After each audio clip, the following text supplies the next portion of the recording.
ಓಂ ಸಮರ್ಥ ಸದ್ಗುರು ಶ್ರೀ ಸಾಯಿನಾಥಾಯ ನಮಃ. ಶ್ರೀ ಸಾಯಿ ಲೀಲಾಮೃತ ಅಧ್ಯಾಯ 27. ಸತ್ಸಂಗ ಮಹಿಮೆ. ಇರುವುದರೊಂದಿಗೆ ಅತೃಪ್ತಿ, ಇಲ್ಲದಿರುವುದಕ್ಕಾಗಿ ತಪನೆ. ಇದುವೇ ಮಾನವ ಜೀವನದ ಸಾರ. ಬಯಸಿದುದು ಎಷ್ಟು ದೊರೆತರೂ ಹೊಸ ಸ್ಥಿತಿಗಳ ಕಾರಣ ಹೊಸ ಬಯಕೆಗಳು ಜಿಗುರಿ ಅವು ನೆರವೇರದಿದ್ದಾಗ ಹಿಂದಿದ್ದ ಸಂತೋಷವೂ ಮಾಯವಾಗುವುದು. ಇದೇ ನಿಜವಾದ ದುಃಖ. ಇದು ರಾಜನಿಂದೆಯಾಗಿ ಕಡುಬಡವನೆವರೆಗೂ ಎಲ್ಲರನ್ನೂ ನಿರಂತರವಾಗಿ ಕುಗ್ಗಿಸುತ್ತಲೇ ಇರುತ್ತದೆ. ಈ ಅಶಾಂತಿಯಿಂದ ತಪ್ಪಿಸಿಕೊಳ್ಳುವ ಪ್ರಯತ್ನದಲ್ಲಿಯೇ ಮನುಷ್ಯನು ಸಂಸಾರ, ಹಣ, ಅಧಿಕಾರ ಮತ್ತು ಇಂದ್ರಿಯ ಸುಖಗಳನ್ನು ಸಾಧಿಸಿಕೊಳ್ಳಲು ಯತ್ನಿಸುವನು. ಆದರೆ ಆ ಹಪಹಪಿಗೆ ಅಂತ್ಯ ಇಲ್ಲವು. ಆದ್ದರಿಂದ ಮಾಡಬಾರದ ಅನೇಕ ಕುಕರ್ಮಗಳನ್ನು ಮಾಡಿ ತನ್ಮೂಲಕ ಕರ್ಮಗಳ ಫಲರೂಪದಲ್ಲಿ ಅತ್ಯಂತ ದುಃಖವನ್ನು ಸಿದ್ಧಪಡಿಸಿಕೊಳ್ಳುತ್ತಿರುವನು. ಅವು ಅನುಭವಕ್ಕೆ ಬಂದ ದಿನ ಅವುಗಳಿಂದ ತಪ್ಪಿಸಿಕೊಳ್ಳಲು ಸಗವೇ ಸಾಮಾನ್ಯರು ದೇವರನ್ನು ಆಶ್ರಯಿಸಿದರು. ದೇವರು ತನ್ನನ್ನು ಕಾಪಾಡಲಿಲ್ಲವೆಂದು ದೈವವನ್ನು ನಿಂದಿಸಿ ಅನುಮಾನಿಸುವರು. ಹೀಗೆ ಯಾವುದಕ್ಕಾಗಿಯೂ ತಪ್ಪಿಸುವ ಅವಶ್ಯವಿರದ ಸ್ಥಿತಿಯು ಆತ್ಮಜ್ಞಾನಿಯಿಂದ ಮಾತ್ರವೇ ಸಾಧ್ಯ. ತದಿತರವಾದ ಬೇರಾವುದರಿಂದಲೂ ಸಾಧ್ಯವಾಗದು. ಈ ವಿಚಾರವನ್ನು ದೃಢವಾಗಿ ತಿಳಿಯುವುದೇ ವಿವೇಕ. ಅದರ ಪರಿಣಾಮವೇ ವೈರಾಗ್ಯ. ಇಂತಹ ದುಃಖಕ್ಕೆ ಮತ್ತು ಅಶಾಂತಿಗೆ ಕಾರಣ ತನ್ನಲ್ಲಿಯೇ ಇರಬೇಕೆಂದು ತಿಳಿದುಕೊಂಡ ಅನಂತರ ಅದನ್ನು ನಿವಾರಿಸಿಕೊಳ್ಳಬೇಕೆಂಬ ದೃಢ ನಿಶ್ಚಯವೇ ಮುಮುಕ್ಷತ್ವ. ಅದಕ್ಕೆ ಮಾರ್ಗ ತಿಳಿದುಕೊಳ್ಳಲು ಮಾಡುವ ಯತ್ನವೇ ಜಿಜ್ಞಾಸೆ. ಅದಕ್ಕಾಗಿ ಜ್ಞಾನಿಗಳ ಆಶ್ರಯಿಸುವುದನ್ನು ಸದ್ಗುರು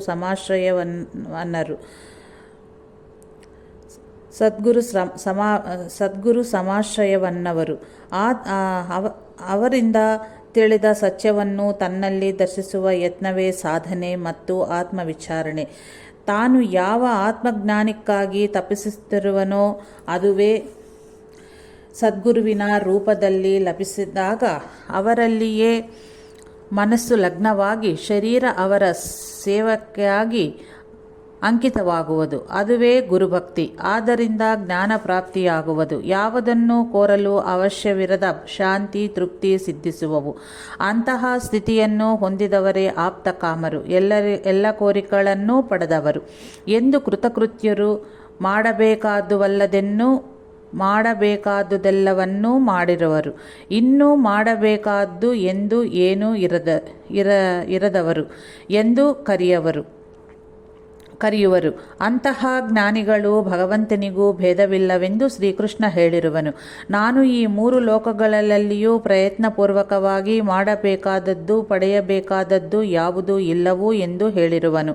ಆದರೆ ಮೇಲೆ ಹೇಳಿದಂತೆ ಹೆಚ್ಚು ಮಂದಿ ಈ ಲಕ್ಷ್ಯದಿಂದ ಅಲ್ಲದೆ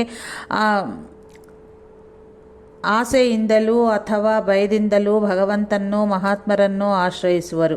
ಶ್ರೀ ಸಾಯಿನಾಥರಂತಹ ಮಹಾನುಭಾವರ ಕೀರ್ತಿಯನ್ನು ಕಂಡ ಅನಂತರ ಅದನ್ನು ಕೋರಿ ಅವರನ್ನು ಸೇವಿಸುವರು, ಸಾಧನಗೈಯುವರು. ಬ್ರಹ್ಮರ್ಷಿ ಅನಿಸಿಕೊಳ್ಳಬೇಕೆಂದರೆ ಅಲ್ಲವೇ ವಿಶ್ವಾಮಿತ್ರ ತಪಸ್ಸು ಮಾಡಿದರು. ಅಂತಹ ದುಃಖವನ್ನು ನಿವೃತ್ತಿ ಮಾಡಿಕೊಳ್ಳಲು ಅಲ್ಲವಲ್ಲವೇ? ಆದ್ದರಿಂದ ಪತನವೇ ಆಗುವುದು. ಕೇವಲ ತನ್ನನ್ನು ಬ್ರಹ್ಮರ್ಷಿ ಎಂದು ಅಂಗೀಕರಿಸಿದ ಕಾರಣ ವಸಿಷ್ಠರ 100 ಮಂದಿ ಮಕ್ಕಳನ್ನು ಕೊಂದೆನು. ಇದು ಸಹ ರಾಕ್ಷಸರ ತಪಸ್ಸನ್ನೇ ಹೇಳುವುದು. ಎಷ್ಟು ನೆರವೇರಿದರೂ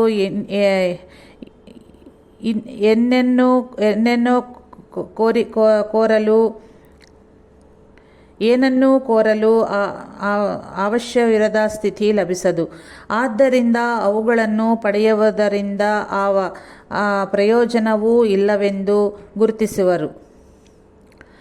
ಯಾರೂ ಕೆಲವು ಮಂದಿ ಮಾತ್ರವೇ ಇಂತಹ ಹಿಗ್ಗು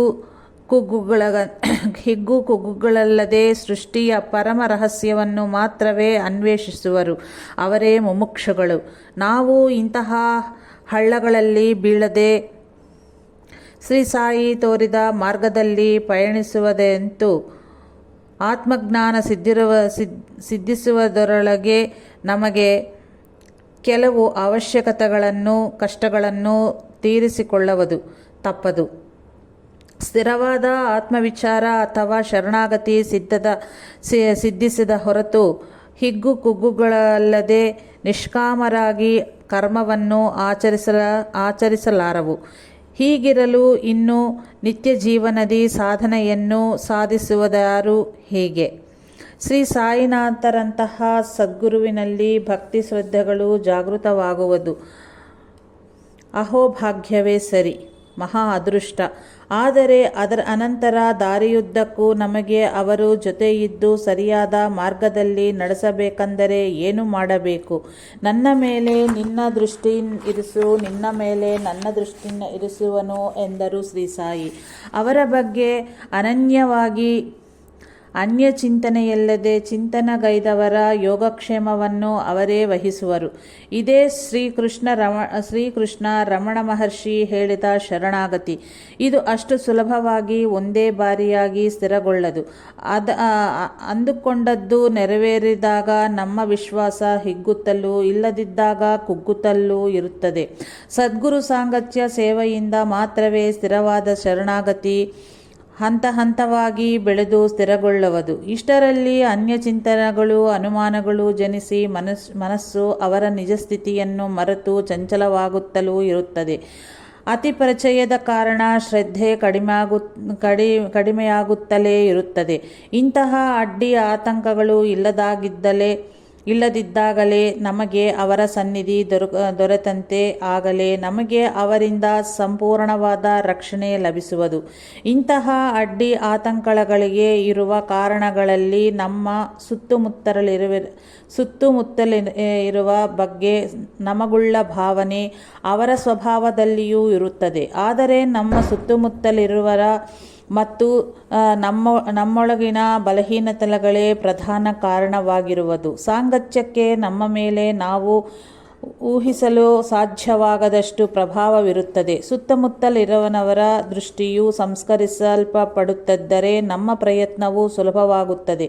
ಆದ್ದರಿಂದಲೇ ಮನುಷ್ಯನಿಗೆ ತನ್ನ ಸಾಧನೆಯೊಂದಿಗೆ ಸತ್ಸಾಂಗತ್ಯವು ಅವಶ್ಯವೇ ಹೌದು. ಈ ಸತ್ಸಂಗವೆಂಬುದು ಈ ಕಾಲದಲ್ಲಿ ಸಹಜವಾಗಿ ದೊರೆಯದು. ಅದನ್ನು ತೋಟದಂಥ ಕೃಷಿಗೈದು ಬೆಳೆಸಿಕೊಳ್ಳಬೇಕಾದ ಅಗತ್ಯವಿರುವುದು.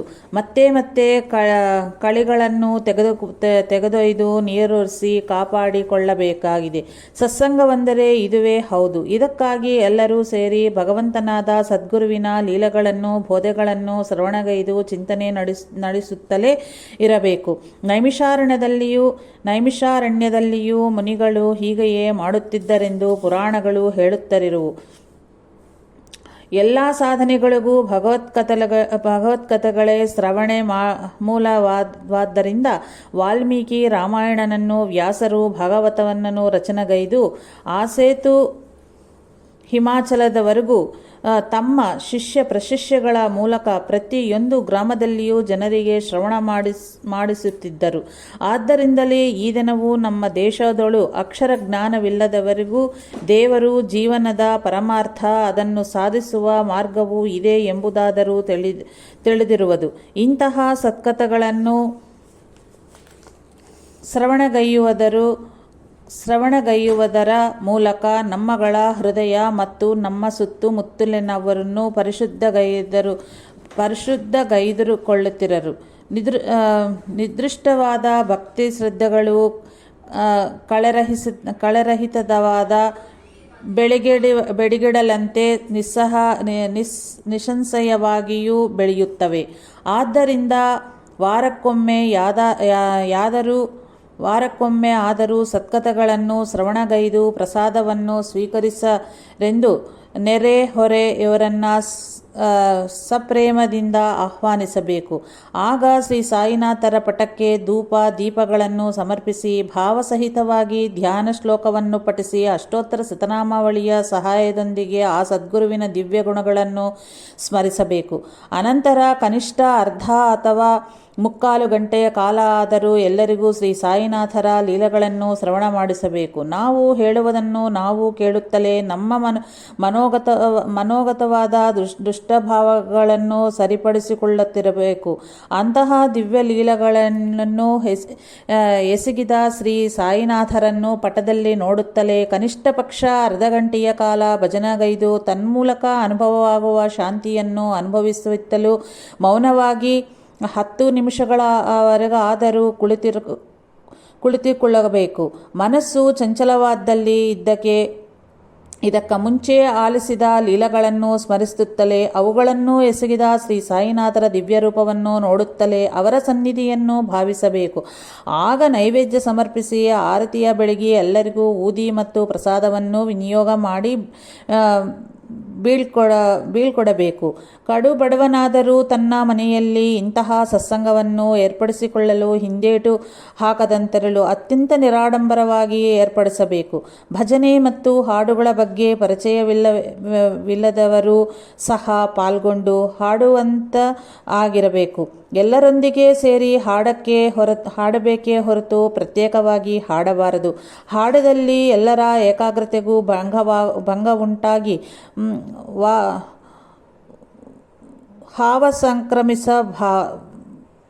ಹಾವ ಸಂಕ್ರಮಿಸುವುದು.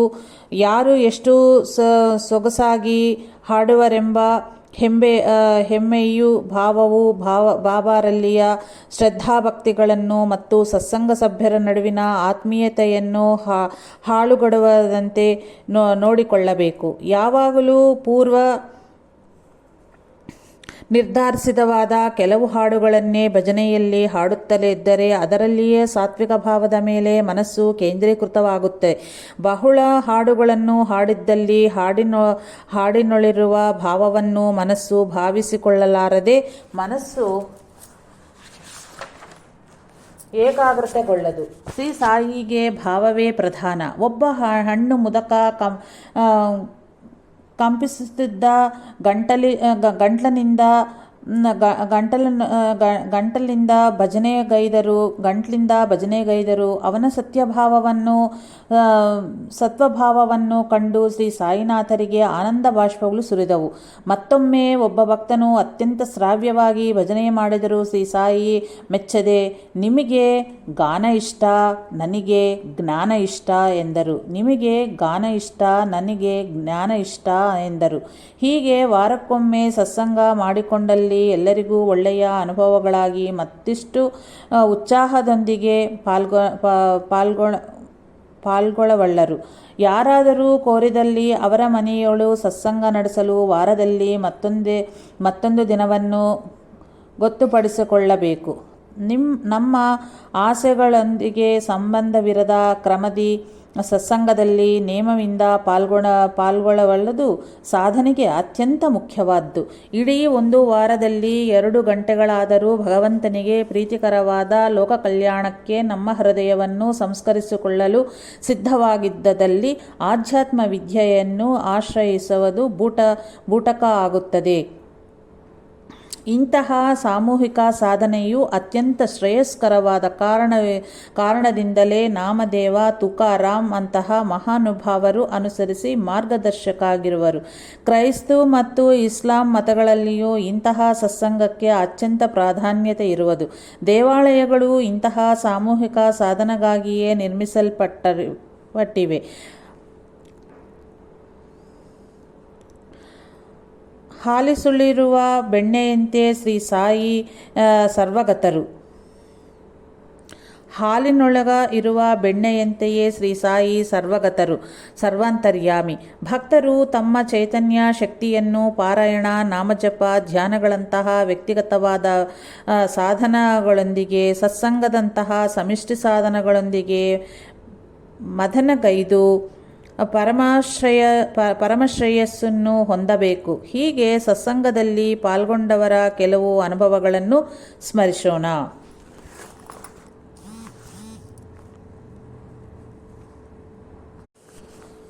ಚಿರಂಜೀವಿ ಬಿ. ರಾಮಕೃಷ್ಣ ರೆಡ್ಡಿ ಹೀಗೆ ಬರೆದಿರುವನು. ಸಣ್ಣಿಂದನಿಂದಲೂ ನಾನು ಶ್ರೀರಾಮವನ್ನು ಪೂಜಿಸುತ್ತಿದ್ದನು. ಕಾಲೇಜಿಗೆ ಸೇರಿದ ಅನಂತರ ನನ್ನ ಭಕ್ತಿ ಕಡಿಮೆಯಾಗಿತ್ತು. ಪೂಜ್ಯ ಶ್ರೀ ಆಚಾರ್ಯ ಭರದ್ವಾಜರ ಪರಿಚಯದಿಂದ ಮತ್ತೆ ತೀವ್ರವಾಯಿತು. ಅವರ ಮುಖದಿಂದ ಸತ್ಸಂಗದಲ್ಲಿ ಬಾಬಾರ ಬಗ್ಗೆ ಕೇಳುತ್ತಲಿದ್ದರೆ ಅವರನ್ನೇ ಪೂಜಿಸಬೇಕೆಂದು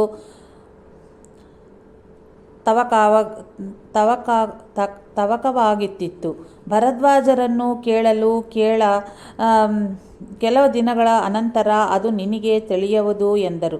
ಅನಂತರ ಅವರ ಆಶೀರ್ವಾದದೊಂದಿಗೆ ಶ್ರೀ ಚೀರಾಲಸ್ವಾಮಿ, ಶ್ರೀ ರಂಗನ್ನ ಬಾಬು ಮೊದಲಾದ ಮಹಾತ್ಮರನ್ನು ದರ್ಶಿಸಿದನು. ತದನಂತರ ಒಂದು ದಿನ ಬಾಬಾ ಕನಸಿನಲ್ಲಿ ಕಂಡು, ನೀನು ನನ್ನ ರೂಪವನ್ನು ಧ್ಯಾನಿಸು, ಶ್ರೇಯಸ್ಸು ಉಂಟಾಗುವುದು, ರಾಮನಿಗೂ ನನಗೂ ಭೇದವಿಲ್ಲ ಎಂದರು.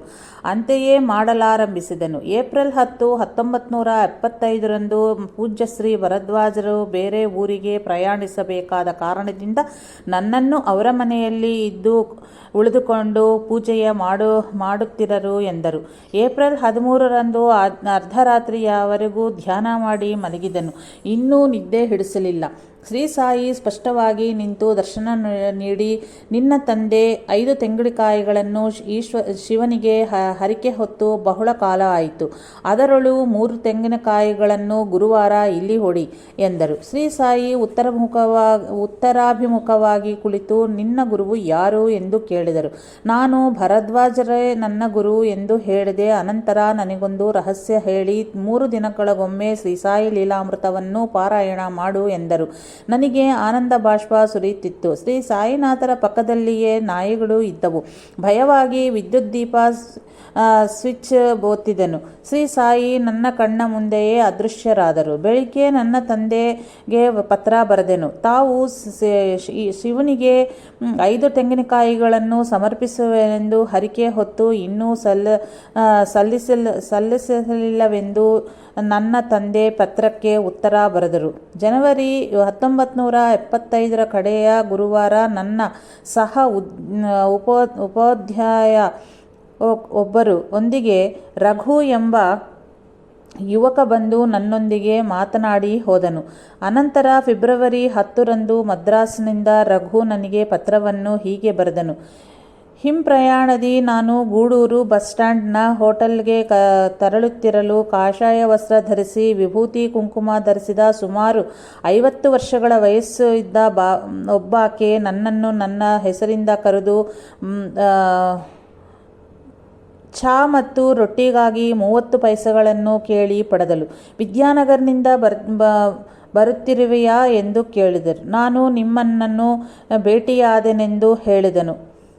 ಆಗ ಆಕೆ, ನಿಮ್ಮಿಬ್ಬರ ಭೇಟಿ ಕಾಕತಾಳೀಯವಲ್ಲ, ಪೂರ್ವ ನಿರ್ಧಾರಿತವಾಗಿದ್ದಿತ್ತು. ಗಮ್ಯದತ್ತ ಸಾಗು, ಮಧ್ಯದಲ್ಲಿ ನಿಲ್ಲಬೇಡ ಎಂದು ಹೇಳಿ ತಕ್ಷಣವೇ ಹೊರಟು ಹೋದರು. ಅಂದಿನ ರಾತ್ರಿ ನನಗೆ ಕನಸಾಯಿತು. ನಾನು ಗಾಳಿಯಲ್ಲಿ ತೇಲುತ್ತಾ ಹೋಗಿ ಒಬ್ಬ ಮಹಾತ್ಮರ ಬಳಿ ಹೋದನು. ನಾನು ನಮಸ್ಕರಿಸುತ್ತಿದ್ದಂತೆಯೇ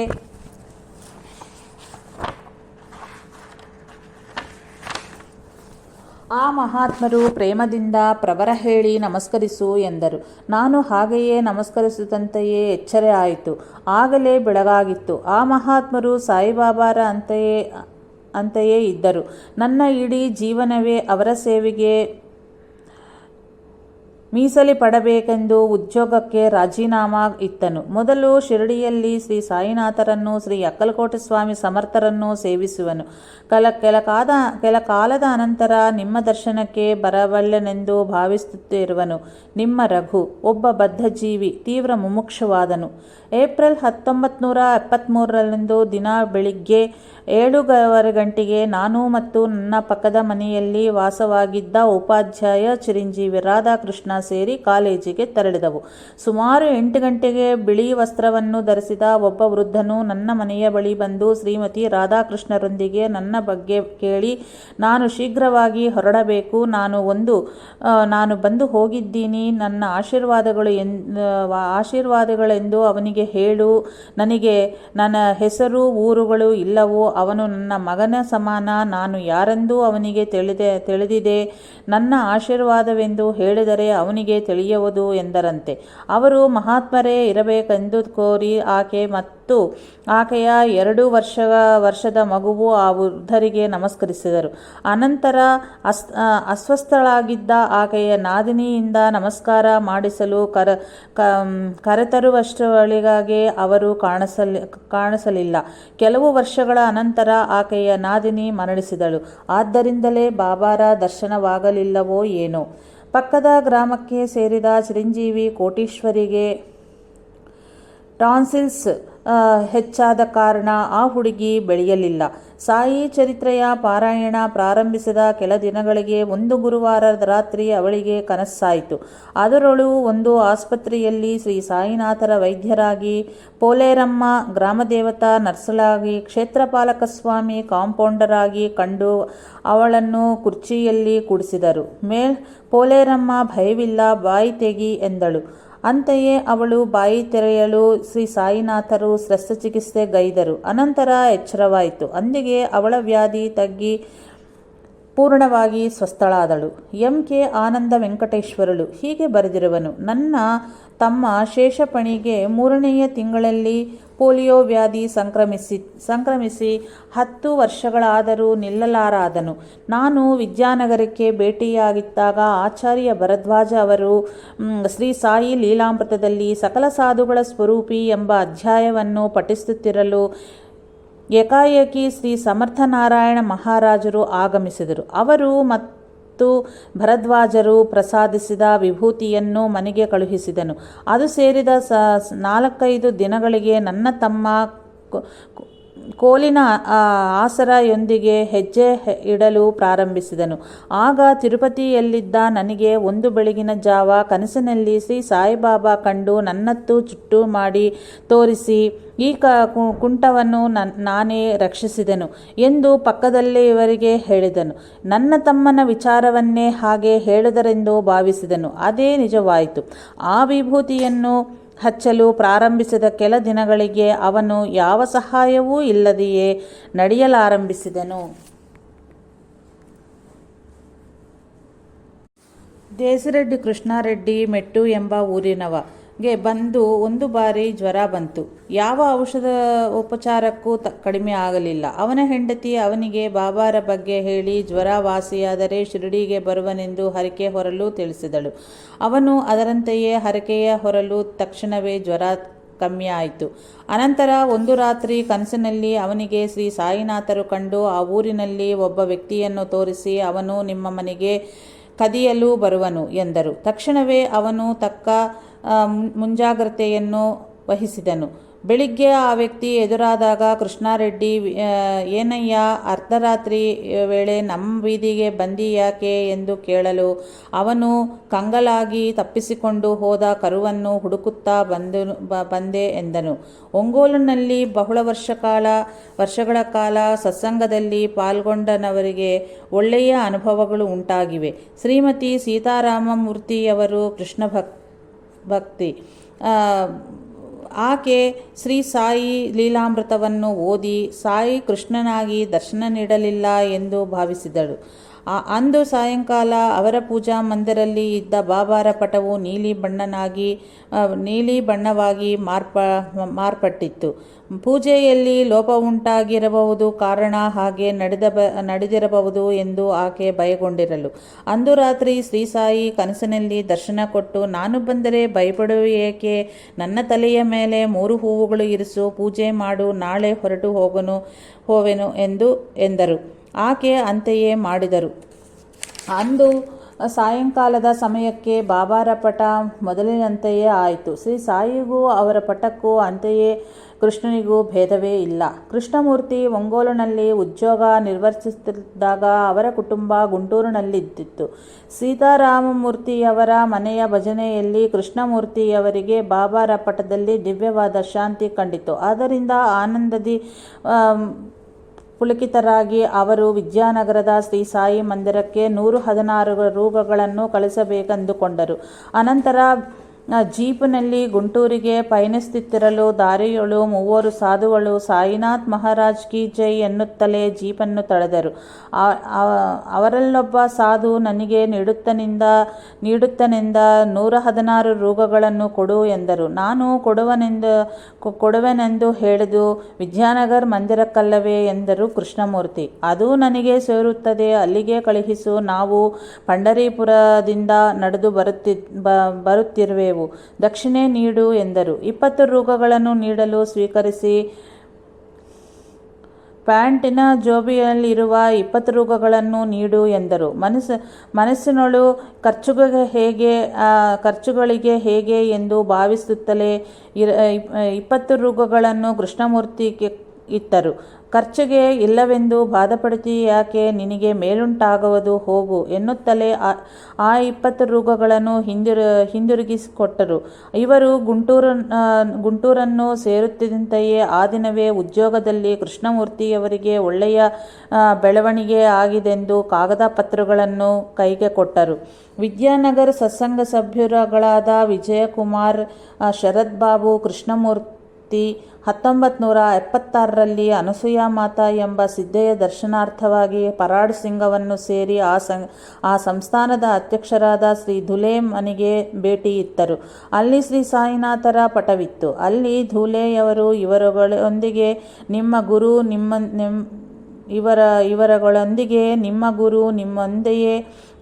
ನಿಮ್ಮ ಹಿಂದೆಯೇ ಇರುವರು, ಕೆಲವು ನಿಮಿಷಗಳ ಮುಂಚೆಯೇ ಬಂದು ಹೋದರು ಎಂದರು.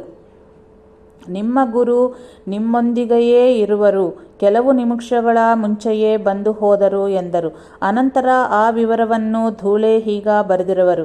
ಈ ಮೂವರು ಅಲ್ಲಿ ಬಸ್ಸಿನಿಂದ ಇಳಿದ ಕ್ಷಣದಲ್ಲಿಯೇ ಧೂಳೆಯವರ ಮನೆಯ ವರಂಡಾದಲ್ಲಿ ಒಂದು ದಿವ್ಯವಾದ ಕಾಂತಿಗೋಳವು ಎಲ್ಲರಿಗೂ ಕೆಲವು ನಿಮಿಷಗಳವರೆಗೂ ಕಾಣಿಸಿತ್ತು. ಅಲ್ಲಿದ್ದವರು ಆ ದಿನ ಏನೋ ವಿಶೇಷ ನಡೆಯಲಿದೆ ಎಂದು ಭಾವಿಸುತ್ತಿದ್ದಾಗಲೇ ಈ ಮೂವರು ಅಲ್ಲಿಗೆ ಬಂದು ಆ ಕಾಂತಿಗೋಳ ದರ್ಶನವಿತ್ತ ಸ್ಥಳದಲ್ಲಿಯೇ ನಿಂತರು. ಅನಂತರ ಈ ಮೂವರು ಧೂಳೆಯವರೊಂದಿಗೆ ಅನಸೂಯ ಮಾತೆಯನ್ನು ದರ್ಶಿಸಿದರು. ಮಾತೆ ರಾಮ್ ರಾಮ್ ಎಂದು, ನೀವು ಯಾವ ದೇಶದಿಂದ ಬರುತ್ತಿರುವಿರಿ? ದಕ್ಷಿಣ ದೇಶದಿಂದ ಬರುತ್ತಿರುವರು. ಭಗವಂತನೇ ನಿಮಗೆ ಈ ಅವಕಾಶವನ್ನು ಪ್ರಸಾದಿಸಿರುವನು. ಇವರು ತಮ್ಮ ಗುರುವನ್ನು ಮಾಸ್ಟರ್ ಎಂದು ಕರೆಯುವರು. ಮಾಸ್ಟರ್ ಎಂದರೆ ದೈವ ಎಂದು ಗೊಣಗಿಕೊಂಡು ತಮ್ಮ ಬೆರಳಿನಿಂದ ತಮ್ಮ ನಾಲಿಗೆಯನ್ನು ಸ್ಪರ್ಶಿಸಿ ಆ ಬೆರಳಿನಿಂದನೇ ತಮ್ಮ ಭೃಗುಟಿಯನ್ನು ಸ್ಪೃಶಿಸಿದರು. ಆಗ ಆ ಮೂವರು ತಮ್ಮ ಸಾಧನೆಯ ಬಗ್ಗೆ ಪ್ರಶ್ನಿಸಿದರು.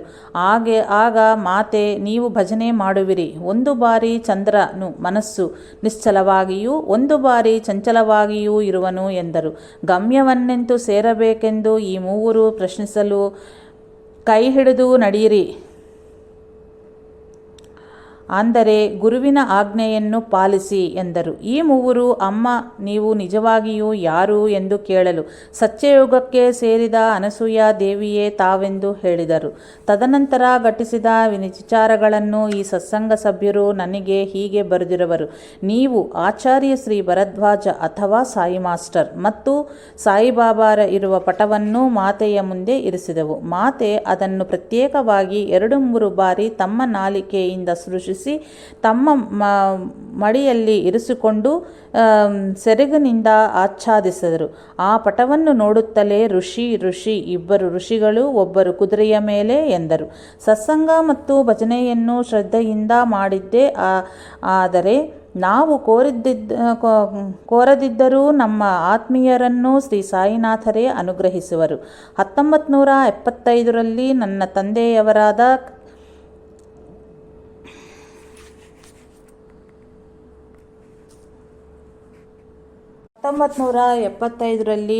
ತಂದೆಯವರಾದ ಕೀರ್ತಿಶೇಷ ಎಕ್ಕಿರಾಲ ಅನಂತಾಚಾರ್ಯರು ತಮ್ಮ ಅನುಭವವನ್ನು ಹೀಗೆ ಹೇಳಿರುವರು. ಒಂದು ದಿನ ಮಧ್ಯಾಹ್ನ ವಿಜಯವಾಡದಲ್ಲಿ ಮಂಚದ ಮೇಲೆ ಕುಳಿತಿದ್ದನು. ಕಫ್ನಿ ತೊಟ್ಟು ತಲೆಗೆ ವಸ್ತ್ರ ಕಟ್ಟಿದ ಸಾಯಿಬಾಬಾ ಬಾಗಿಲನ್ನು ತಳ್ಳಿ ನನ್ನ ಕೋಣೆಯೊಳಗೆ ಪ್ರವೇಶಿಸಿದರು. ನಾನು ಅದು ನಿಜವೇ ಅಥವಾ ಕನಸೇ ಎಂದು ನೋಡುತ್ತಿರಲು ಅವರು ನನ್ನ ಪಕ್ಕದಲ್ಲಿ ಮಂಚದ ಮೇಲೆ ಕುಳಿತರು.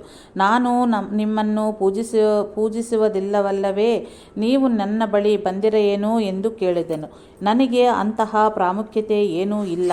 ನನಗೆ ಬರಬೇಕೆಂದು ತೋರಿದ್ದರಿಂದ ಬಂದೆನು. ಬಡಬೇಡವೆನ್ನುವಯ ಎಂದು ಕೇಳಿದರು. ಅನಂತರ ಸಾಯಿ ಎದ್ದು ನನ್ನನ್ನು ಆಲಗಿಸಿಕೊಂಡು, ನಾನು ನಿಮ್ಮೊಳಗೆ ಬರುತ್ತೇವೆನು, ಅಲ್ಲಿಯೇ ಇರುವೆನು ಎಂದು ಹೇಳುತ್ತಲೇ ನನ್ನೊಳಗೆ ಪ್ರವೇಶಿಸಿದರು. ಅಂತೆಯೇ ಸತತ 7 ದಿನಗಳು ನಡೀತು. ಅದನ್ನು ಸ್ಮರಿಸಿದಾಗೆಲ್ಲವೂ ನನ್ನ ಕಣ್ಣುಗಳಿಂದ ಆನಂದ ಬಾಷ್ಪ ಸುರಿಯುತ್ತದೆ. ಅಂತೆಯೇ ಕಲಿಚೇಡು ಎಂಬಲ್ಲಿ ಪ್ರತಿ ವಾರವೂ ಶ್ರದ್ಧಾ ಭಕ್ತಿಗಳಿಂದ ಸತ್ಸಂಗ ನಡೆಸುತ್ತಿದ್ದರು. ಅದರಲ್ಲಿ ಪಾಲ್ಗೊಳ್ಳುತ್ತಿರುವ ಪಿ ಸುಬ್ಬರಾಮಯ್ಯ ಎಂಬ ಅಧ್ಯಾಪಕನು ಶ್ರೀ ಅವಧೂತ ವೆಂಕಯ್ಯ ಸ್ವಾಮಿ ಎಂಬ ಸಿದ್ಧಪುರುಷರನ್ನು ತನ್ನ ಮನೆಗೆ ಸತ್ಸಂಗಕ್ಕೆ ಬನ್ನಿರೆಂದು ಕೋರಿದನು. ಈಗ ಸಾಧ್ಯವಿಲ್ಲ, ಅನಂತರ ನೋಡೋಣ ಎಂದರು ವೆಂಕಯ್ಯ ಸ್ವಾಮಿ. ಸುಬ್ಬರಾಮಯ್ಯ 1977ರಲ್ಲಿ ಗುರುಪೌರ್ಣಿಮಾ ದಿನದವರೆಗೂ ಶ್ರೀ ಸಾಯಿ ಲೀಲಾಮೃತ ಗ್ರಂಥವನ್ನು 13 ಬಾರಿ ಪಾರಾಯಣಗೈದನು. ಅದರ ಮೊದಲನೇ ದಿನ ಶ್ರೀ ವೆಂಕಯ್ಯ ಸ್ವಾಮಿ ಏಕಾಏಕಿ ಸುಬ್ಬರಾಮಯ್ಯ ಮನೆಗೆ ಭೇಟಿ ಇತ್ತು ಧ್ವನಿ ಬೆಳಗಿಸಿ ಕುಟುಂಬವನ್ನು ಮತ್ತು ಸತ್ಸಂಗವನ್ನು ಆಶೀರ್ವದಿಸಿದರು. ಯಾವಾಗಲೂ ಯಾರ ಮನೆಗೂ ಭೇಟಿ ನೀಡದ ಅಂತೆಯೇ ಯಾರ ಮನಸ್ಸಿನಲ್ಲಿಯೂ ಆತಿಥ್ಯವನ್ನು ಸ್ವೀಕರಿಸಿದ ವೆಂಕಯ್ಯ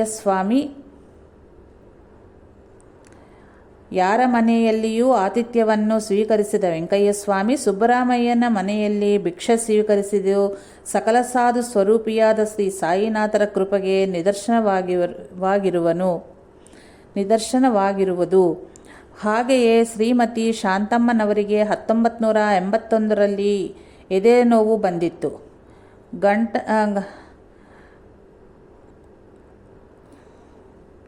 ಗಂಟ್ಲು ಹಿಡಿದಾಗಿ ಮಾತು ಸಹಿತ ಬರಲಿಲ್ಲ.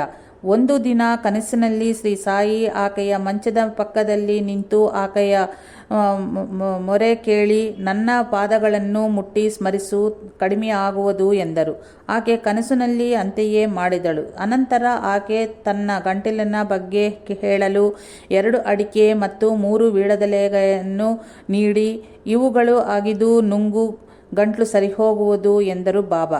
ಆಕೆ ಅಂತೆಯೇ ಮಾಡಿದಳು. ಬೆಳಿಗ್ಗೆ ಆಕೆಗೆ ಎಚ್ಚರವಾಗುತ್ತಂತೆಯೇ ಆಕೆಯ ಎದೆ ಸೂಲಿ, ಗಂಟ್ಲು ಸೂಲಿ 2 ಕಡಿಮೆ ಆಯಿತು. ಅಂತೆಯೇ ಸೀತಾರಾಮ್ ಮೈನ್ಸ್ನಲ್ಲಿ ಕರ್ತವ್ಯ ನಿರ್ವಹಿಸುತ್ತಿರುವ ಕೆ ಕೋಟಯ್ಯ ನಾಯ್ಡು ಅವರಿಗೆ 75ನೇ ವಯಸ್ಸಿನಲ್ಲಿ ಪ್ರಮಾದಕರವಾದ ಜ್ವರ ಬಂದಿತ್ತು.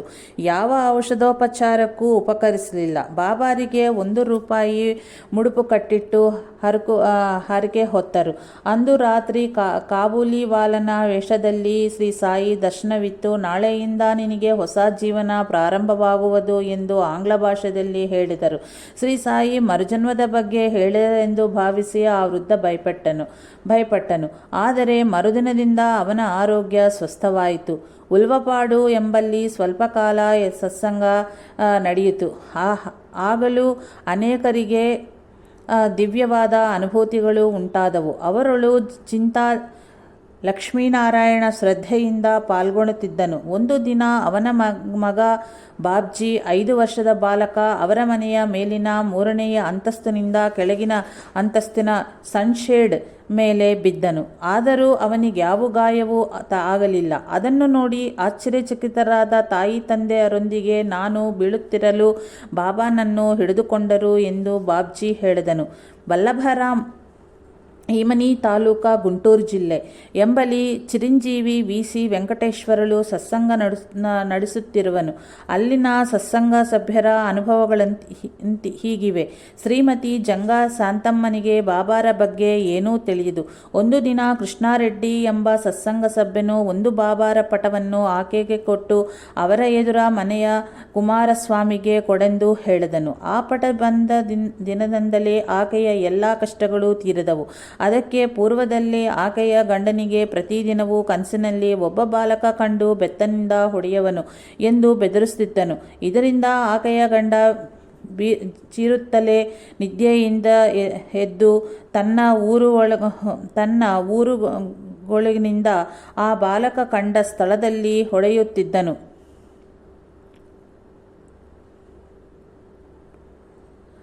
ಆ ಪಟ ಬಂದ ದಿನದಿಂದ ಅಂತಹ ಕನಸು ಬರದೆ ಸುಖವಾಗಿ ನಿದ್ರೆ ಸಹಿತ ಹತ್ತಿತ್ತು. ಮರುದಿನ ಆಕೆಯ ಗಂಡನ ಕನಸಿನಲ್ಲಿ ಒಂದು ಸ್ತ್ರೀ ವಿಗ್ರಹ ಕಂಡು ನಾನು ಹೊರಟು ಹೋಗುತ್ತಿರುವನು, ಮತ್ತೆ ಬಾರನು ಎಂದು ಹೇಳಿ ಹೊರಟು ಹೋದಳು. ಆಗನಿಂದ ಮತ್ತೊಂದು ಬಾಬಾ ಪಟವನ್ನು ಮನೆಯಲ್ಲಿ ಇರಿಸಿಕೊಂಡು ಆ ಪಟವನ್ನು ಕುಮಾರಸ್ವಾಮಿಗೆ ಕೊಟ್ಟರು. ಈ ದಂಪತಿಗಳು ಶ್ರೀ ಸಾಯಿನಾಥರ ಭಜನೆಯಲ್ಲಿ ತನ್ಮಯರಾಗುತ್ತಿರುವರು. ಅನಂತರ ಜಂಗಾಕಾಂತಮ್ಮ ತನ್ನ ಅನುಭವ ಮಾಲಿಕೆಯನ್ನು ಹೀಗೆ ಬರೆಯುತ್ತಿರುವಳು. ನಾನು ದೂರದೇಶದಲ್ಲಿ ಇರುವ ಒಬ್ಬ ವ್ಯಕ್ತಿಗೆ 30,000 ರೂಗಳನ್ನು ಬಡ್ಡಿಗೆ ನೀಡಿದೆನು. ಪಾಪ, ಅವನಿಗೆ ನಷ್ಟವೇ ಎಷ್ಟೋ ಆಯಿತು. ಪತ್ತೆಗೆ ಸಿಗದಂತೆ ತಲೆ ಮರೆಸಿಕೊಂಡನು.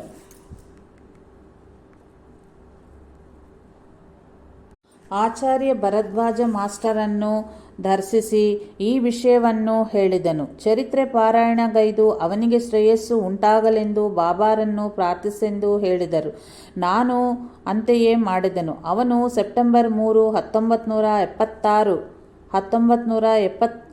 1986 ಅಷ್ಟು ದೂರದಿಂದ ಬಂದು ಹೇಳಲಾಗದ ಯಾವುದೋ ಸಂಕಟ ತನ್ನನ್ನು ಬಾಧಿಸುತ್ತಿರುವುದಾಗಿ ಹೇಳಿ ನನಗೆ ಕೊಡಬೇಕಾದ ಸಾಲದ ಹಣವನ್ನು ಸ್ವಲ್ಪ ಆದರೂ ಹಿಂದಿರುಗಿ ಕೊಡಬೇಕಂತ ಅನಿಸಿ ಕಷ್ಟಪಟ್ಟು 500 ರೂಗಳನ್ನು ಒಟ್ಟು ಮಾಡಲಾದನು ಎಂದು ಹೇಳಿ ಆ ಹಣವಿತ್ತನು. ಶೀಘ್ರದಲ್ಲಿಯೇ ನನ್ನ ಬಾಕಿ ಹೂವಿನಂತೆ ಹಗುನ ಹರಿಯಲ್ಲಿ ತೀರಿಸುವನೆಂದು ಮಾತುಕೊಟ್ಟು ಹೋದನು. ಒಂದು ದಿನ ನನ್ನ ಗಂಡನ ಕನಸಿನಲ್ಲಿ ಬಾಬಾ ಕಂಡು ಅವರ ಮೊಣಕಾಲಿನ ಮೇಲೆ ಹೊಡೆದರು. ಬಹಳ ಕಾಲದಿಂದ ಅವರನ್ನು ಬಾಧಿಸುತ್ತಲಿದ್ದ ಮೊಣಕಾಲಿನ ನೋವು ಅಂದಿಗೆ ಮಾಯವಾಯಿತು. ಸತ್ಸಂಗದಳು ನಮಗೆ ಅತ್ಯಂತ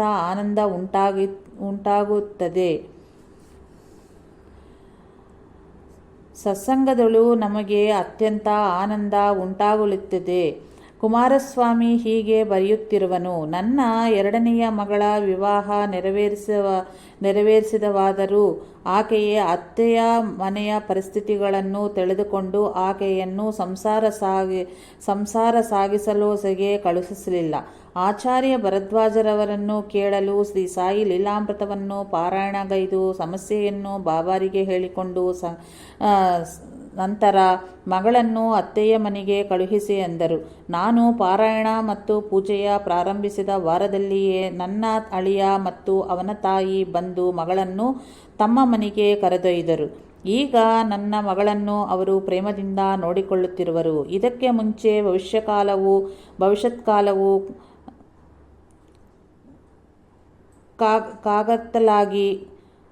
ಕಾಡುಕತ್ತಲಾಗಿ ಕಂಡು ರಾತ್ರಿ ನಿದ್ರೆ ಬಾರದೆ ಆತ್ಮಹತ್ಯೆ ಮಾಡಿಕೊಳ್ಳಬೇಕೆಂದು ಎಣಿಸುತ್ತಿದ್ದನು.